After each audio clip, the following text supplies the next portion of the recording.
Ito po yung tutorial kung paano ko to ginawa. Basic lang to mga lods, tara sa CapCut gawin natin. Let's go!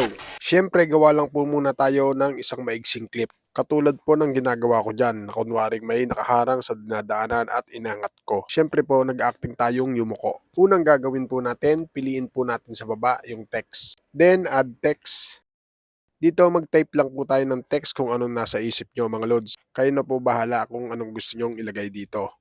Then tap po natin yung fonts, kayo na rin po bahala kung ano yung gusto nyo dito mga lods. Basta wag nyo lang pipiliin yung may pro dahil may bayad po yon. Kapag may napili na po tayo, next po natin sa style.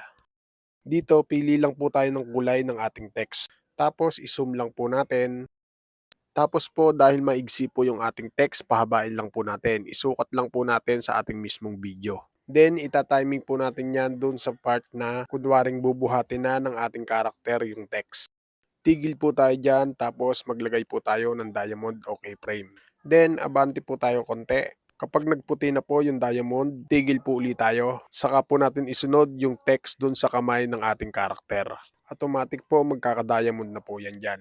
Then same process po uli. Abante lang po uli natin. Kapag nagputi na po uli yung diamond, saka po natin galawin yung ating text. Then same process po uli hanggang sa maitaas na ng ating karakter yung kamay niya na kunwaring binubuhat niya yung text. Kapag i-play po natin yan, ganyan na po ang kakalabasan yan. Tapos dito po, nag-add po ako ng text uli. Optional nyo na lang yan mga lods kung maglalagay po kayo ng panibagong text. At same process lang din po ang ginawa ko dyan sa dalawang text na inilagay ko. Basta make sure lang mga lods na pantay-pantay po yung diamond na inilagay natin dun sa unang text na ginawa natin. Para kunwaring pag binuhat yung text ay sabay-sabay yung gagalaw. Then pag play po natin yan, ganyan po kalalabasan yan. Kung goods na po tayo dyan sa ating text, focus naman po tayo sa ating first layer. Dito, i-duplicate po natin yung ating first layer. Pag may duplicate na po, tap po natin yung nasa unahan dahil iyan po ang ibababa natin. Saka po natin piliin sa baba yung overlay.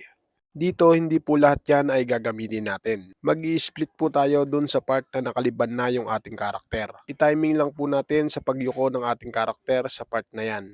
Saka po natin piliin yung split sa baba. Then yung nasa unahan po niyan, yan po ang i-delete natin. Tapos po yung natira, focus po tayo dyan. Saka po natin piliin sa baba yung remove BG. Then auto removal. Kapag goods na, stay pa rin po tayo dyan. Then piliin naman po natin sa baba yung layer. Dito yung pinaka-video po natin ay lalagay po natin sa unahan. Kapag goods na, ganyan na po ang magiging resulta niyan. Then i-play po natin ang final result. Finally, kapag all goods na po, ready to export na po natin. Oh, kaya nyo na yan ha. Gawin nyo na. Siya nga pala, gusto nyo bang pumaldo katulad ko? Nasa comment section lang ang link.